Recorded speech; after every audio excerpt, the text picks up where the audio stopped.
Vamos abrir as nossas Bíblias no livro de Apocalipse, capítulo 20, a partir do verso de número 11. Diz assim o texto: Em seguida, observei um grande trono branco e o que estava assentado sobre ele. A terra e o céu fugiram da sua presença e não foi achado lugar para eles.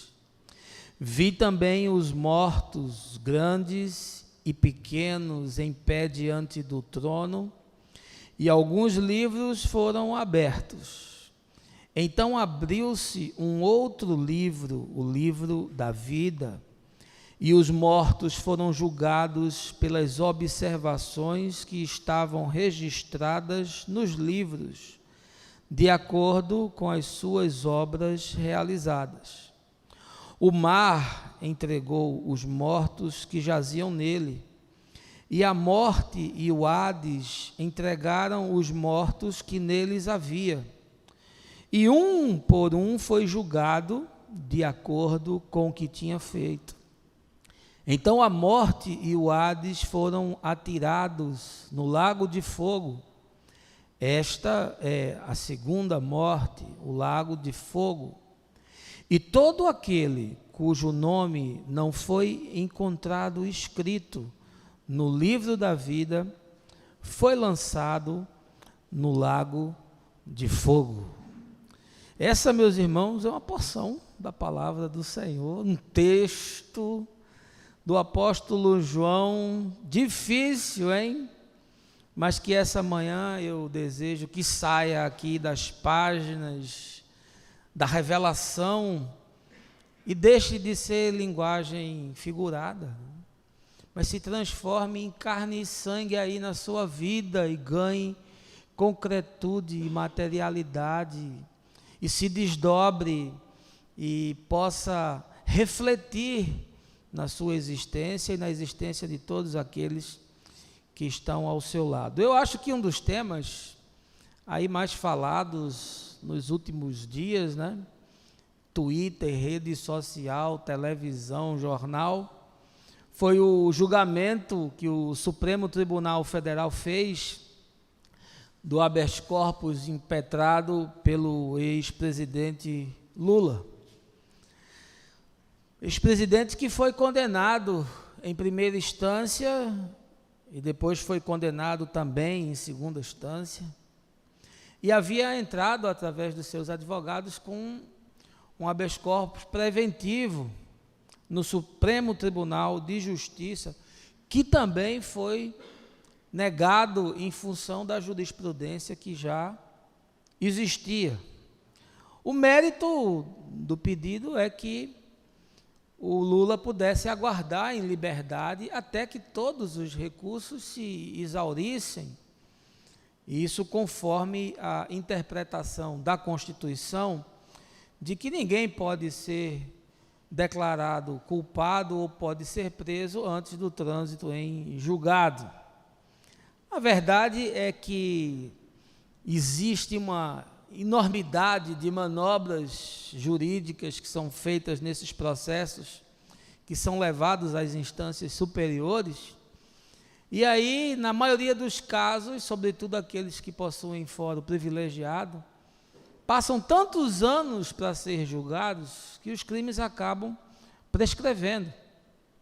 E em função disso, a maioria dos ministros do Supremo Tribunal Federal acabou decidindo que já a partir da segunda instância, quando há uma condenação colegiada, o réu pode começar a cumprir a sua pena e isso não lhe impede de entrar com recursos para que, eventualmente, exageros, desatinos ou decisões equivocadas sejam corrigidas.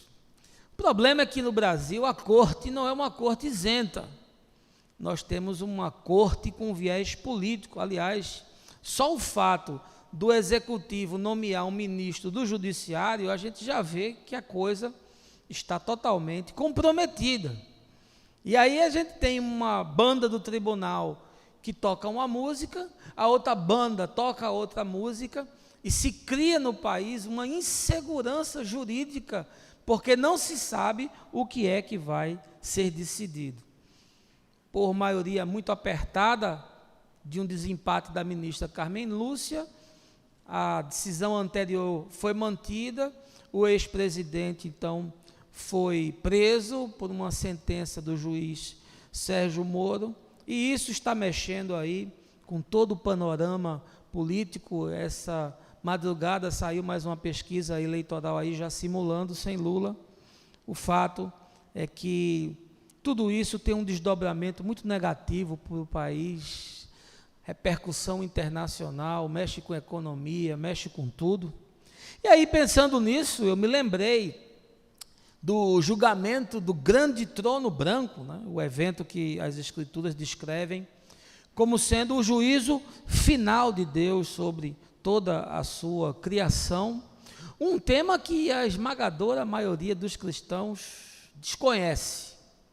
A verdade é que a igreja, nas últimas décadas, tem se afastado sistematicamente da sã doutrina e adentrado no que eu chamo de terreno pantanoso, com temas ligados ao tripé da metafísica, que são as batalhas espirituais, as possessões, a angeologia, os milagres, uma outra corrente do pensamento positivo, do positivismo, marcado pelas metalinguagens, pelas temáticas de cunho empresarial, e também outra linha que trata do viver social.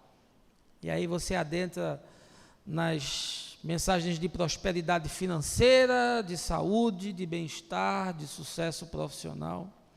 E, de certa forma, o pensamento vigente hoje, sobretudo no segmento evangélico, é que para você ter ascensão social, você precisa usar métodos e incorporar práticas positivistas, além, obviamente, de fazer uso de todos esses recursos sobrenaturais que aí estão disponíveis. Na prática, criou-se um mecanismo extremamente complexo. Você que está vendo aí a Netflix, esse aí é um outro mecanismo, bem articulado, feito sob medida para ser consumido como produto religioso de massa e é comprado por bilhões e milhões de incautos.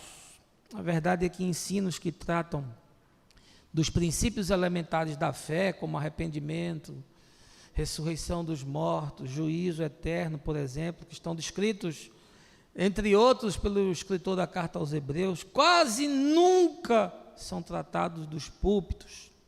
E quando são, seguem uma perspectiva enlatada, importada dos teólogos de outros países, como no caso da escatologia dispensacionalista.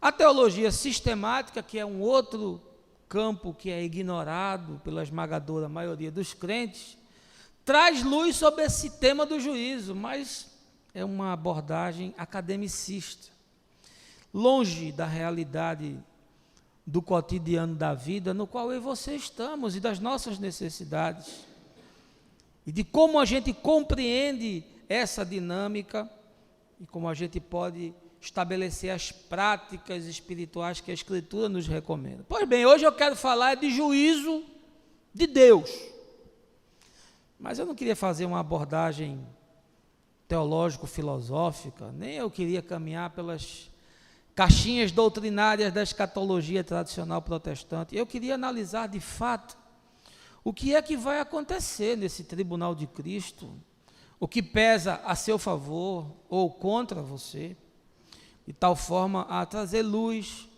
sobre a sua consciência, temor ao seu coração, mas graça sobre todas as coisas. Mas eu não queria fazer isso sem antes lhe convidar a um momento de oração. Baixa aí a sua cabeça, feche os seus olhos. Meu Pai, nesse tempo de tanto tribunal, de tanto juízo, de tanto juiz, de tanto advogado, de tanto recurso, de tanta interpretação da lei, de tanta jurisprudência, a gente fica assistindo perplexo o escárnio sobre o qual o país foi lançado pela classe política.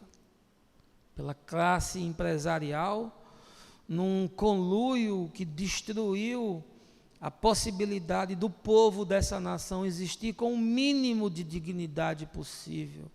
É nesse tempo de angústia, de sofrimento, de perplexidade que a tua igreja vive. E eu quero te pedir essa manhã que, alargado o nosso entendimento e o nosso coração, essa palavra venha de encontro às nossas necessidades, sobretudo com o propósito de produzir desdobramento concreto na nossa vida, que não saiamos daqui teólogos especialistas na escatologia bíblica, mas discípulos corajosos e desejosos de fazer a tua vontade. É o que eu te peço, no nome de Jesus. Amém. Livro do Apocalipse, escrito pelo apóstolo João. Ele está aqui exilado na pequena ilha grega de Patmos, no mar Egeu. É mais ou menos 96 depois de Cristo. João é um homem já velho, aí beirando os 100 anos de idade, e ele olha para o mundo que está ao seu redor, um mundo de governo romano, de cultura helênica, e de uma forma inexplicável ele entra num êxtase. Ele é visitado pelo sobrenatural, entra numa dimensão diferente da nossa, e começa a ver uma espécie de tela tridimensional, na qual um filme está sendo executado, e uma voz diz para ele: João, você precisa escrever, relatar as coisas que você está percebendo. E ele faz isso, mas faz isso num tipo de literatura própria. Portanto, qualquer tentativa de compreender o Apocalipse sem ter esse ferramental, sem você se apropriar dos elementos mínimos necessários para compreender o texto, vai transformar isso numa coisa extremamente bizarra. E muito provavelmente você vai se cansar e vai deixar a leitura de lado. O texto apocalíptico de João tem de tudo um pouco. Tem linguagem histórica, tem alegorias, tem metáforas, tem arquétipos, tem conteúdos do Evangelho, tem linguagem mítica, tem expressões cabalísticas, e não possui uma sequencialidade, o que dificulta muito a gente ler o texto. Aliás, isso parece ser uma característica de João. Quando você lê o Evangelho de João, você percebe que os textos não estão ordenados, como fez, por exemplo, Lucas, que é aquele historiador, aquele investigador, aquele jornalista que sai procurando as pessoas e fazendo uma narrativa na timeline. João não, João parece que é muito mais preocupado com a mensagem, e portanto ele vai arrumando os textos e vai encadeando os textos conforme a sua própria percepção.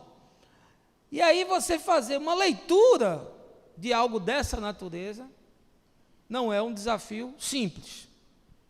Capítulo 20, que a gente leu há pouco uma porção, nos relata essa cena final da história humana. E eu queria, portanto, lhe transportar para esse cenário futurista, onde todos os seres humanos que um dia pisaram nesse planeta, agora estão.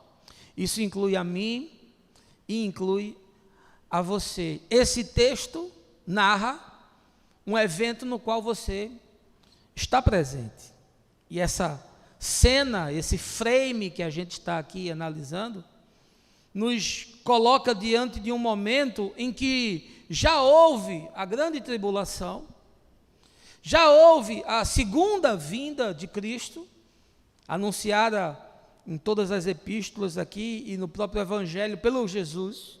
Aqui já houve o arrebatamento da igreja. Aqui já houve a destruição desse planeta, entendendo aquilo que Pedro fala que os elementos vão se desfazer pelo fogo, e aí Pedro pode ter usado uma linguagem alegórica, porque o fogo, na antiguidade, não é só um elemento de destruição, mas também é um elemento de renovação. E aqui, a única coisa que está faltando acontecer é o juízo. Portanto, esse aqui é o epílogo, é o último acontecimento, é o fechamento da história e da existência do homem sobre a terra, é o Gênesis que vai acontecer da eternidade conforme o sonho e o desejo de Deus. Olha, João está falando aqui, alegoricamente, numa linguagem cheia de arquétipos e cheia de símbolos e de significados, e aí eu fico imaginando a composição de um enorme tribunal, porque dentro dos elementos que me são possíveis, é assim que eu posso conceber, e o juiz que está assentado no trono e que vai proceder esse julgamento, conforme Paulo em 2 Timóteo capítulo 4, é Jesus.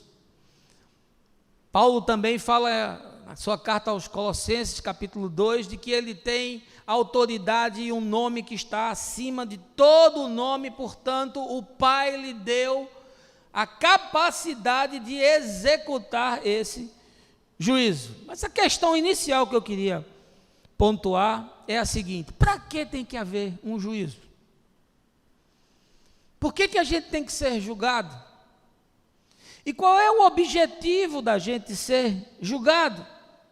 Se Deus já venceu, se a história já foi concluída, se Ele é soberano e tem controle de todas as coisas, por que existe essa necessidade de se fazer um juízo? E aqui eu quero pontuar duas coisas. A primeira é que precisa haver um juízo para satisfazer o desejo do próprio Deus. Eu quero trazer aqui uma definição de um teólogo que eu gosto muito do século XX, Luiz Berkoff, que diz assim: seu propósito é antes expor diante de todas as criaturas racionais a glória declarativa de Deus num ato formal e forense, que engrandecerá, por um lado, a sua santidade e justiça, e por outro lado, a sua graça e misericórdia. Então a primeira coisa é isso, é uma necessidade de Deus de demonstrar o seu poder, a sua glória, a sua graça e a sua majestade, executando um juízo. A segunda coisa é que esse juízo, ele satisfaz um senso interior, meu e seu, de necessidade de justiça no mundo. Romanos capítulo 12, verso 19, Paulo fala: amados, jamais procurai vingar-vos a vós mesmos, mas entregai a ira a Deus, pois está escrito: minha é a vingança, eu retribuirei, diz o Senhor. Portanto, esse juízo, ele satisfaz uma necessidade que eu tenho de ver um acerto final. É um alento de que toda injustiça, de que todo dano, de que toda malícia, de que toda ação homicida, de que toda desproporcionalidade existencial, toda exploração, toda violência vai ter uma retribuição dada por quem é justo e por quem é verdadeiro. Mateus capítulo 5, verso 6, Jesus falando do Sermão do Monte diz: bem-aventurados os que têm fome e sede de justiça, porque eles serão fartos. Deus vai trazer, meus irmãos, justiça e juízo sobre todas as coisas, para que haja um equilíbrio na criação, para que nada tenha sido em vão, para revelar que há uma ordem universal, um princípio norteador, uma ética cósmica, um conjunto normativo de valores. E aí surge uma terceira questão antes de eu adentrar propriamente no texto. Por que que a gente deve passar por esse juízo. E aí eu queria lhe dizer que você deve passar pelo juízo para responder pela vida que você recebeu. Para que você não seja irresponsável e não ache que você pode ser um jogador de pôquer. Para que você dê conta da sua história, para que você não seja negligente com os talentos e com os dons que você recebeu. Eclesiastes fala isso numa linguagem poética, no capítulo 11, verso 9.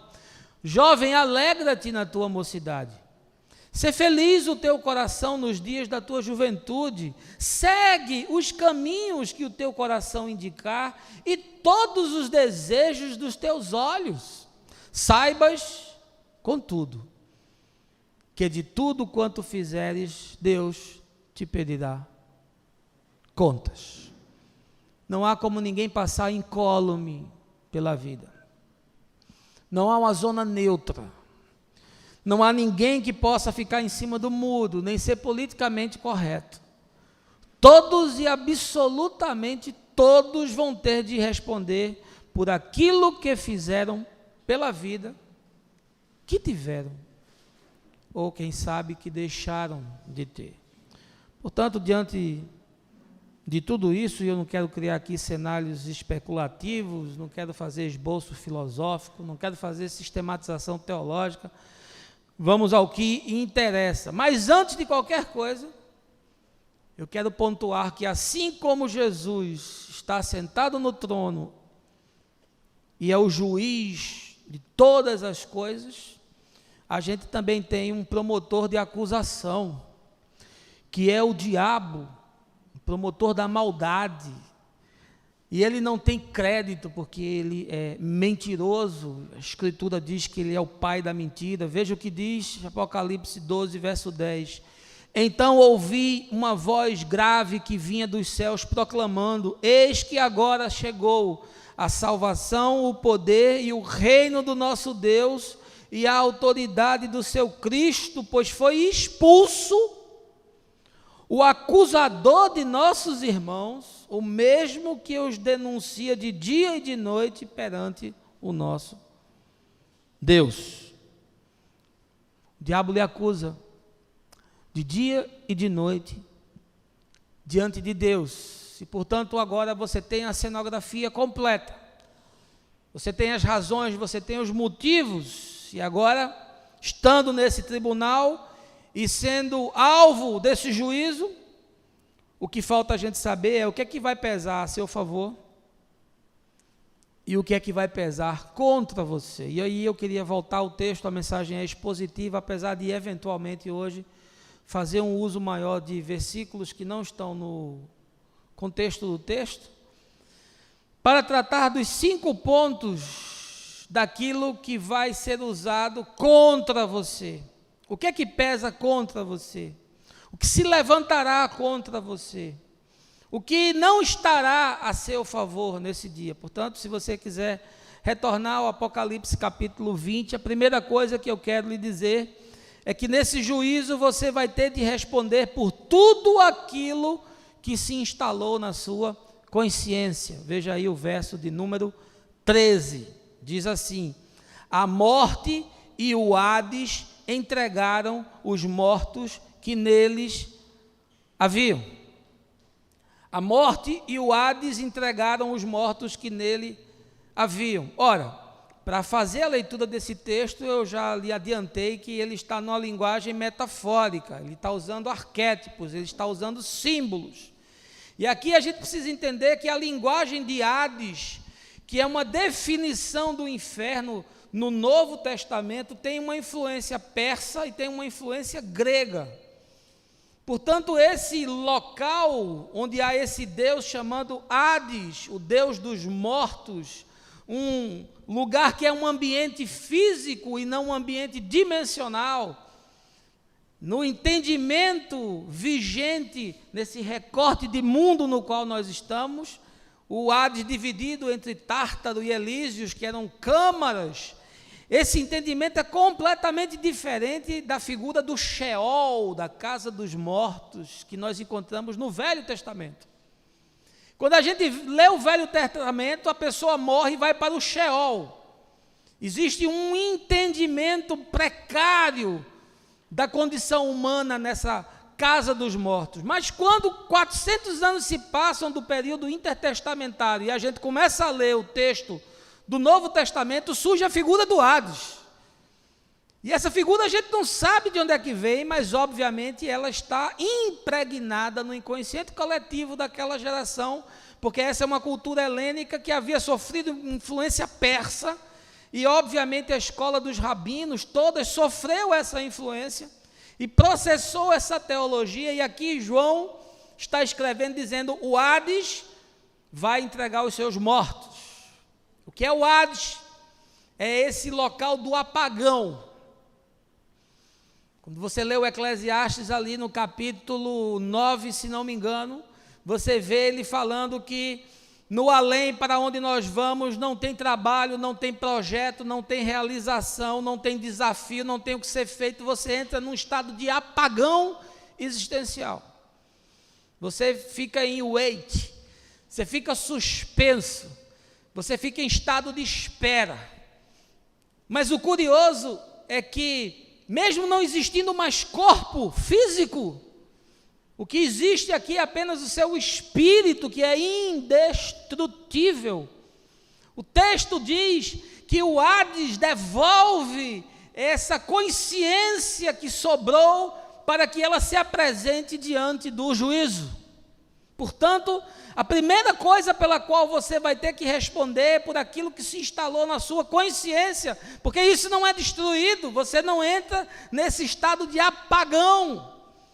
Porque mesmo no Hades, que é esse local de dormência, de inexistência de onda cerebral, de pensamento ou realização, e aqui pense que nós estamos fora do tempo, nós não estamos aqui na linearidade do tempo, mas nós estamos aqui na cosmovisão da eternidade, que tem uma outra medida existencial, o aeon, se você quiser depois estudar sobre isso.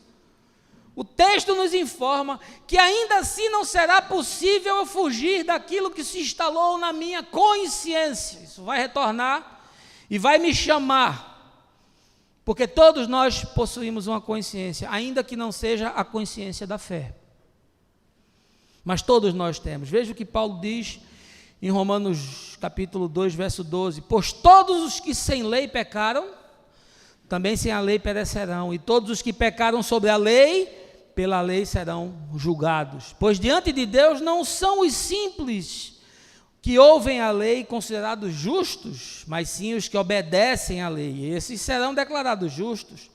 De fato, quando os gentios que não têm lei praticam naturalmente o que ela ordena, tornam-se lei para si mesmos, muito embora não possuam lei.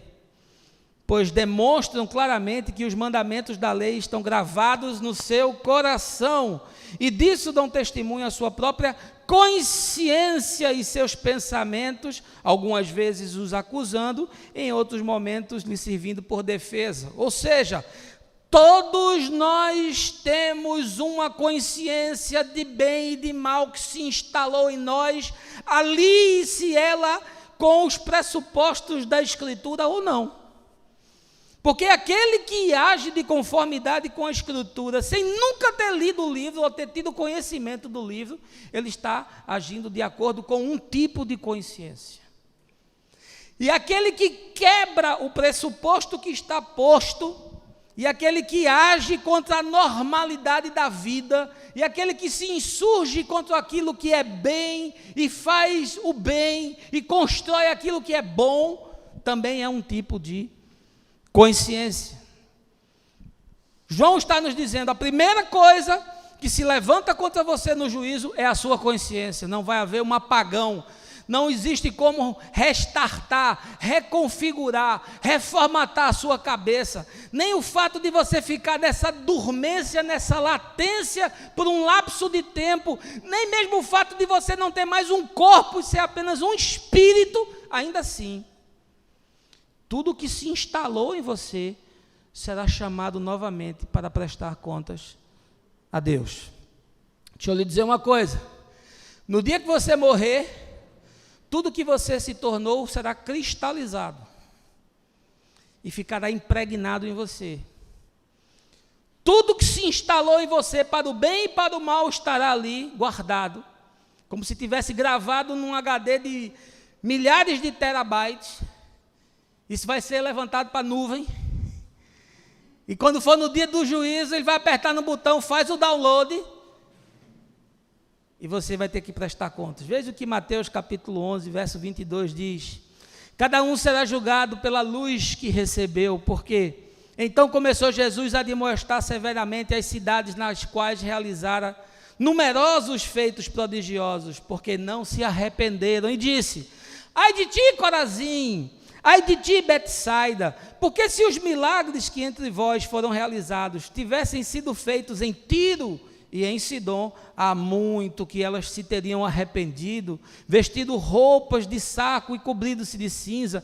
Entretanto, eu vos afirmo que no dia do juízo haverá menos rigor para Tiro e Sidom do que para vós outros. E tu, Cafarnaum, que te arrogas subir até os céus, porque serás lançada no inferno. Porque se as maravilhas que foram realizadas em ti houvessem sido feitas em Sodoma, teria ela permanecido até o dia de hoje. Eu, contudo, vos afirmo que haverá mais tolerância para com o povo de Sodoma no dia do julgamento do que para contigo. Ou seja, Jesus está dizendo que não só existe um julgamento do ponto de vista da individualidade humana, mas que existe uma sentença contra povos e nações, contra uma consciência social, política e econômica que se estabeleceu.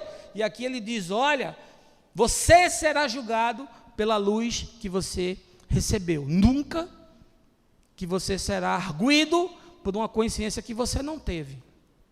Como é que julga o índio, pastor? Julga pela consciência que nele se instalou. Como é que julga o cara que está lá no Himalaia e nunca ouviu falar de Jesus? Julga pela consciência que nele se instalou. Como é que julga aquele que vive conforme a lei de Moisés? Julga-se pela lei e pela consciência que nele se instalou. E como é que se julga a mim e a você? Julga-se pela consciência e pela luz que nós recebemos. E aqui eu quero lhe dizer uma coisa: você está lascado, porque você não devia ter vindo aqui hoje. Agora você está recebendo luz, e você vai ser cobrado pela luz que você recebeu.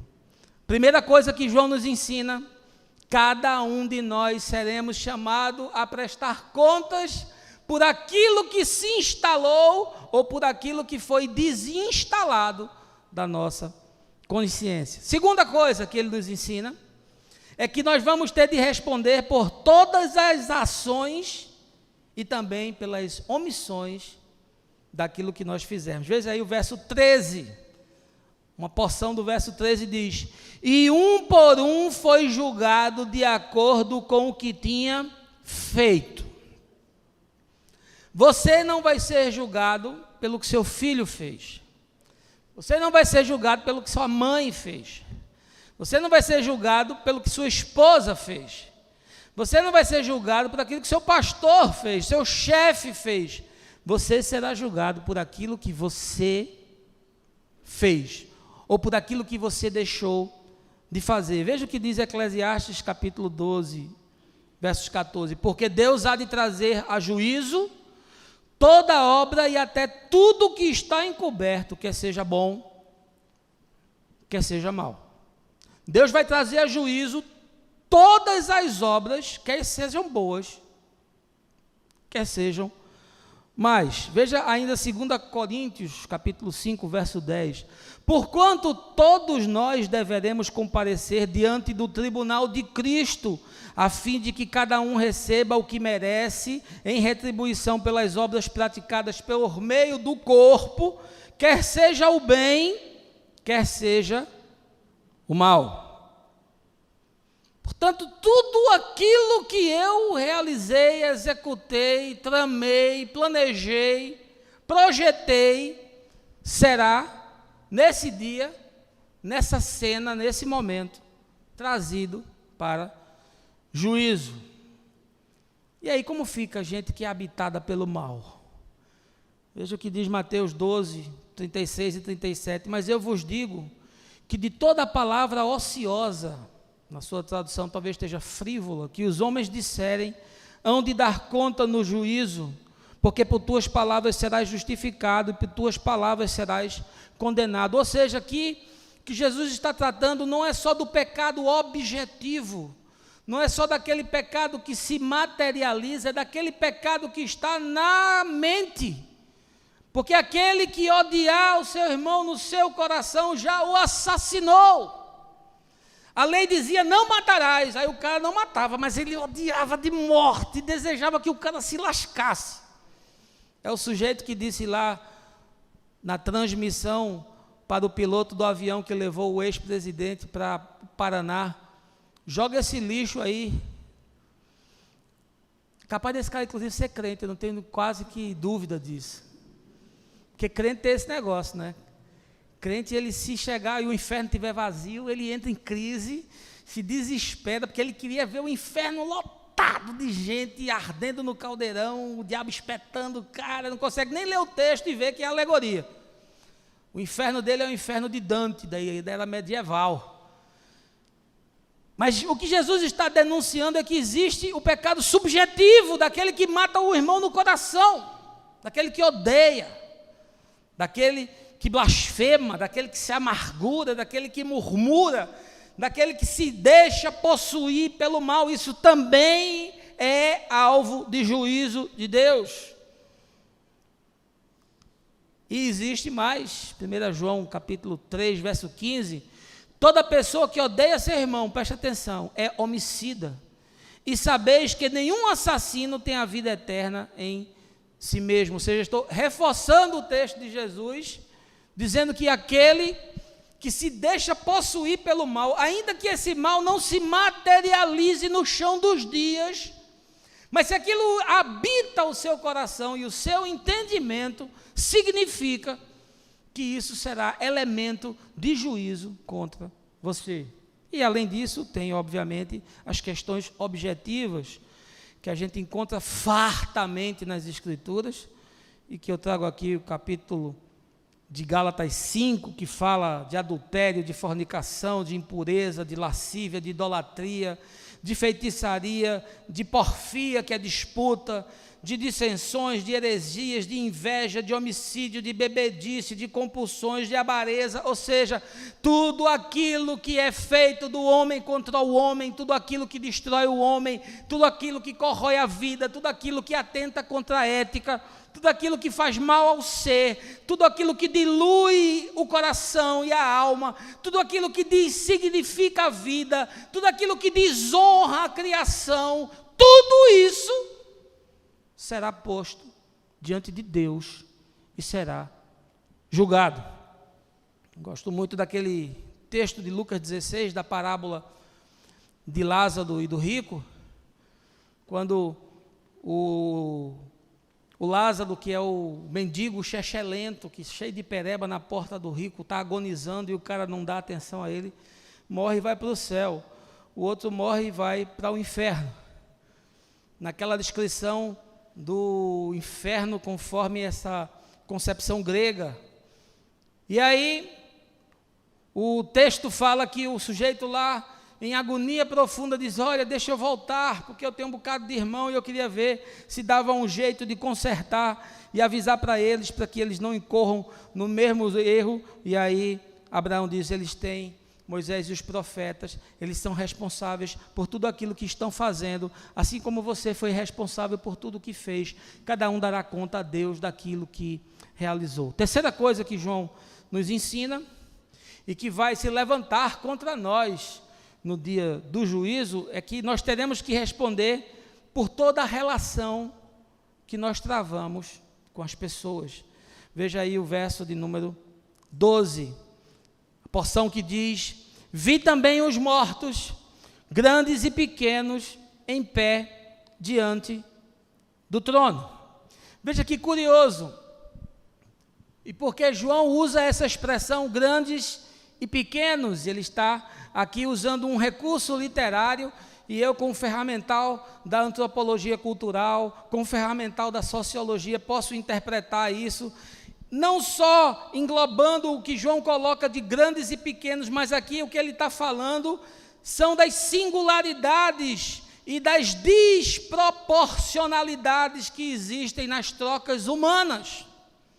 Estão lá os grandes e os pequenos, como ele poderia ter dito, estão os negros e os brancos, estão os do primeiro mundo e os do terceiro mundo, estão os héteros e os gays, estão os que se formaram na universidade e os que são analfabetos. Ele está criando uma relação de valor entre as pessoas para nos ensinar que nós seremos julgados pelas relações que nós travamos. E aqui ele usa essa alegoria de grandes e pequenos, porque ele está falando de um tipo de relação, de um tipo de troca, de um tipo de condicionamento ao qual nós fomos expostos, de que o maior sempre esmaga o menor, de que o mais culto sempre tem mais oportunidade do que o inculto, do que aquele que tem características consideradas socialmente mais aceitas é suplantado por aquele que não tem essas características. Porque a mulher é discriminada, ele está aqui enquadrando a todos que estão diante de Deus no juízo e dizendo: vocês serão julgados pelas trocas humanas que vocês realizaram, porque Deus escolheu ser amado no outro. Ah, Senhor, eu te amo, me ama no outro. Ah, Senhor, eu quero te servir com a minha vida, me serve na vida do outro. Mateus 25, do 41 ao 46, mas o rei ordenará aos que estiverem à sua esquerda: malditos, apartai-vos de mim, ide para o fogo eterno, preparado para o diabo e seus anjos, porquanto eu tive fome, não me destes de comer, eu tive sede, não me destes de beber, eu sendo estrangeiro, não me hospedastes, estando necessitado de roupa, não me vestistes, encontrando-me enfermo e aprisionado, nunca fostes visitar-me. E eles também perguntarão: mas Senhor, quando foi que nós te vimos com fome, sedento, estrangeiro, necessitado de roupa, doente ou preso, e não te auxiliamos? Então o rei lhes sentenciará: com toda certeza vos asseguro, que sempre que o deixastes de fazer para algum desses meus irmãos, mesmo que ao menor deles, a mim o deixastes de fazer. Sendo assim, estes irão para o sofrimento eterno, porém os justos para a vida eterna. Você será julgado por todo tipo de relação que você travou com as pessoas. E você será denunciado por aqueles a quem você explorou, aqueles que você esmagou, aqueles que você chantageou, aqueles que você desprezou, aqueles que você ignorou, aqueles que você subornou, aqueles que você destruiu. Você será julgado. Há um texto de Mateus, capítulo 5, verso 23, que tem um sentido escatológico, que Jesus diz: olha, quando você vier trazer a tua oferta ao altar, e você tiver uma demanda com o teu irmão, faz o seguinte: deixa a oferta lá, volta primeiro, te reconcilia com ele, te acerta com ele, te afina com ele, te abraça com ele, só depois você vem aqui e traga a sua oferta, porque senão a sua oferta é ofensiva para mim. E quando você lê a passagem, você vê que o contexto desse texto é um contexto escatológico. Está dizendo: se acerte com as pessoas enquanto você tem tempo, porque depois não vai haver mais o que ser feito, e você será julgado por todas as tratativas, por todas as dinâmicas dos encontros que você teve na sua vida. Senhor, perdoa as minhas dívidas, assim como eu perdoo os meus devedores. Mateus 6:12, oração do Pai Nosso. Por que está aqui? Acho que é de graça. É não, para que não deixar que nenhum entulho se acumule no seu coração. Não se ponha o sol sobre a vossa ira, ou seja, não deixe que isso se acumule, porque isso é pior do que câncer com metástase, come a alma, e você um dia vai estar diante do trono, e Deus vai lhe cobrar pelas relações que você teve com o grande, com o pequeno, com o pobre, com o rico, com o negro, com o branco, com o culto e com o inculto, com o gay, com o hétero, com todas as singularidades da criação e com todos aqueles que cruzaram o seu caminho. Você será julgado. Quarta coisa que João nos ensina, que vai se levantar contra mim e contra você no juízo, é que nós teremos que responder sobre tudo aquilo que é verdade e está contido nas Escrituras. Veja aí o verso 12, a porção do texto que diz: e os mortos foram julgados pelas observações que estavam registradas nos livros. É de uma riqueza ímpar a alegoria que João faz, e como a gente perde se a gente não lê com o ferramental correto. Porque veja que coisa curiosa, o texto está dizendo que no dia do juízo vão se abrir milhões e milhões e bilhões de livros, e nesses livros estão registradas todas as suas ações. Se isso vai ser um mega computador, o Watson da IBM, que Deus usa e chegar numa tela tridimensional, não sei, mas a linguagem de João, a visão de João, no mundo de João se abrem muitos e muitos livros. Ora, no mundo antigo existiam pouquíssimos livros. Na Idade Média, para você ter uma ideia, um homem rico, abastado, um nobre, possuía em casa, no máximo, 10 livros. Aqui nós estamos ainda no mundo antigo, no primeiro século. O livro é uma coisa raríssima, era um compêndio de informações, só se registrava em livro coisa muito importante, coisa de grande relevância e significado. Mas aqui nós estamos no juízo, e Deus nivela todas as pessoas, porque todas as pessoas possuem um livro onde está registrado não os seus bens, não as suas ações, não os seus terrenos, não os seus carros, não a sua conta bancária, não as suas realizações, não o seu currículo, mas está registrado tudo aquilo que ele fez e que tem significado, porque para Deus é isso que é importante. Foram abertos muitos livros. E o texto diz que serão julgados os homens pelas observações que estão registradas nesses livros.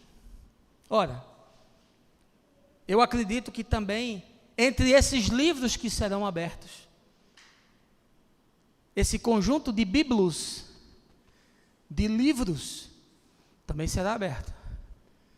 Porque eu só posso julgar algo a partir de algum tipo de referência. Eu só posso fazer um juízo de alguma coisa a partir de algum pressuposto. Portanto, esse livro também será aberto, para que aquilo que está posto como verdade e como desejo de Deus e princípio eterno, seja o instrumento de comparação e de avaliação para que se chegue a algum veredito. Ah, pastor, e quem não teve Bíblia será julgado pela Bíblia que se instalou na consciência e pela Bíblia que se materializou no caminho de cada dia.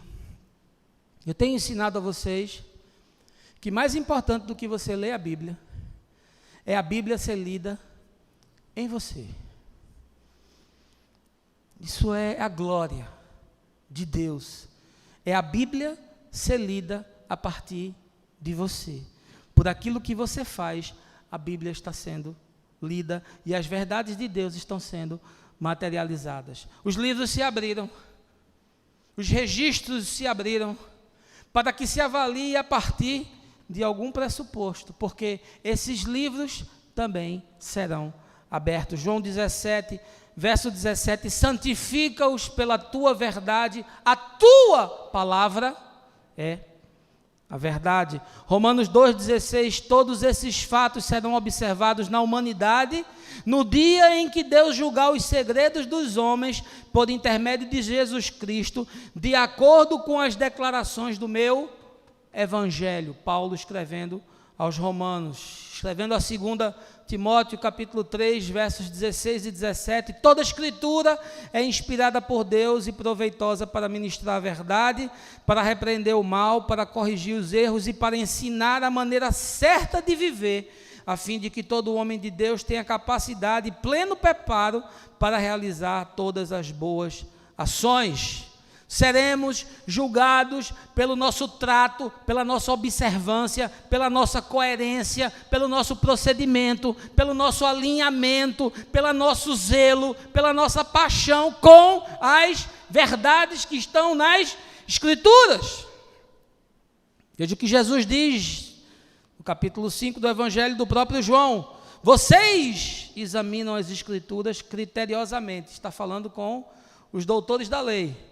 Vocês examinam criteriosamente as Escrituras, porque julgam ter nelas a vida eterna, e são justamente elas que testemunham a meu respeito.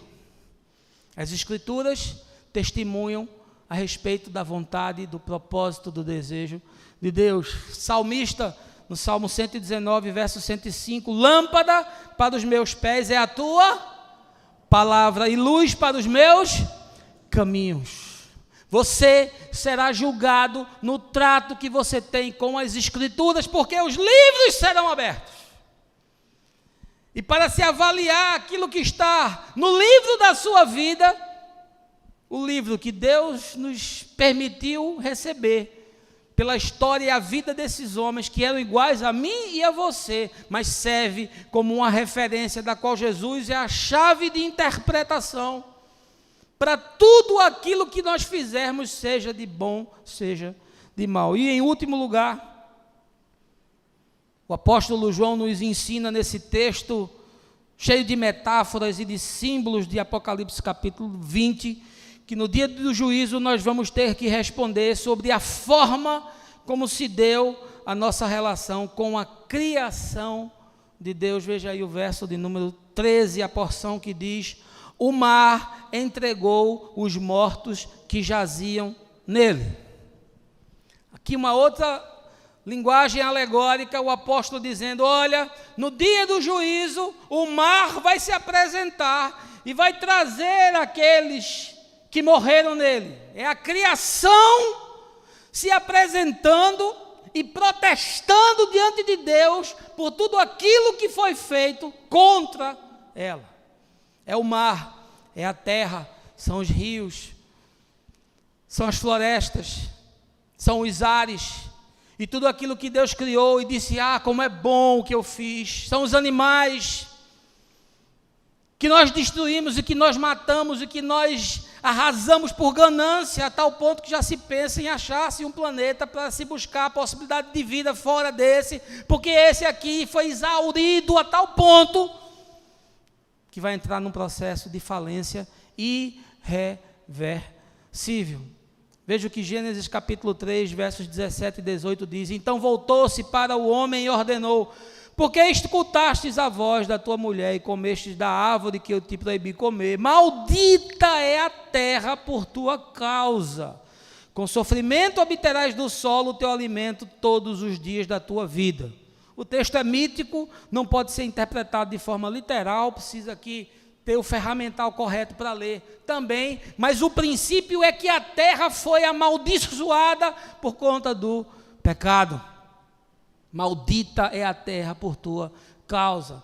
E a terra passou a produzir cardos e abrolhos, ou seja, quando você vê todas as distorções que existem no planeta, os vulcões, os maremotos, os tsunamis, os lugares desérticos, as pestes, você sabe que isso é uma distorção, é um aleijão que se instalou na criação por causa do pecado, porque a Escritura diz que tudo que Deus faz é bom e é perfeito. Romanos 8, versos 22, sabemos que até hoje toda a criação geme e padece com dores de parto, A criação geme. Aquele desastre lá da Samarco que destruiu os rios e destruiu as cidades e contaminou tudo, é a criação gemendo. A camada de ozônio sendo destruída pelas usinas de carvão que seu Donald Trump não quer fechar para manter a hegemonia do seu império. Aquilo é ofensivo, é pecado contra Deus e contra a criação. O desmatamento da Amazônia que está aqui no nosso nariz e que a gente é irresponsável. E você não vê nenhuma igreja se envolvendo com essa causa. Porque você vê a igreja fazendo marcha para Jesus, um bando de pirilampo aloprado, com um bocado de político safado. Mas você não vê a igreja se envolvendo com nenhuma causa ambiental. Esses políticos sem vergonha que tem no Congresso, bancada evangélica, tudo envolvido com terreno para denominação, tudo envolvido em pegar rádio para alienar as pessoas, pegar rede de TV, mas você não vê uma causa que seja justa, que seja honesta, que seja digna. Cadê a igreja se levantando contra a destruição dos rios? Esses dejetos que são jogados nos rios, o Capibaribe está aí morto, o Bibiribe morto, o Tietê morto, todos os nossos rios destruídos, o São Francisco morrendo, e as pessoas agonizando, a criação de Deus gemendo, os animais suplicando, e a gente diz, não, isso não tem nada a ver comigo não, essa terra vai ser destruída, deixa se lascar mesmo. Não, a criação, o mar, virá para denunciar a exploração do homem, a ganância, a tentativa de exaurir, de tirar aquilo que não pode ser dado. Oséias capítulo 4, verso 3.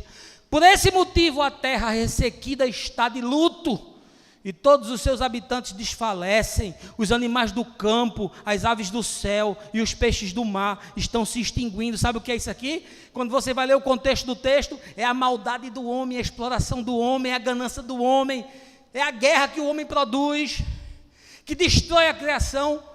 Saiba, no dia do juízo, você será inquirido pela criação, por aquilo que você deixou de fazer. Então, se tem uma árvorezinha na sua casa, cuide bem dela. Bote água todo dia e adubo. Porque se ela morrer, ela vai denunciar você no último dia. Isaías capítulo 24, versos de 4 a 6.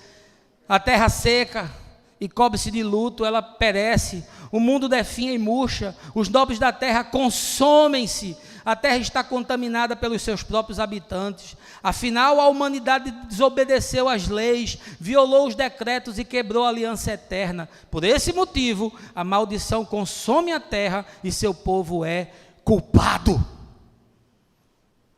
5 coisas que vão pesar contra você no dia do juízo. Conforme o texto de João, rico em símbolos, mas fácil de interpretar pelo Espírito Santo de Deus, você vai ser julgado por aquilo que se instalou na sua consciência. Você vai ser julgado por todos os atos que você realizou. Você vai ser julgado pelas Escrituras, tendo aqui a vara de discernimento de Deus posta mediante a compreensão por meio do Espírito Santo. Você vai ser julgado pela criação, que vai se apresentar no último dia e vai inquirir tudo aquilo que nós negligenciamos. É aquilo que nós deveríamos ter feito e não fizemos. E nós seremos julgados pela relação que nós tivemos com as pessoas que estão próximas a nós, pelo cuidado ou pelo desprezo, pelo serviço ou pelo desserviço, pelo acolhimento ou pela rejeição que nós a elas produzimos. Eu queria concluir, gostaria muito de ficar o dia todo falando desse tema com vocês, mas o verso 15 aqui do texto que nós lemos diz assim: todo aquele cujo nome não foi encontrado escrito no livro da vida foi lançado no lago de fogo.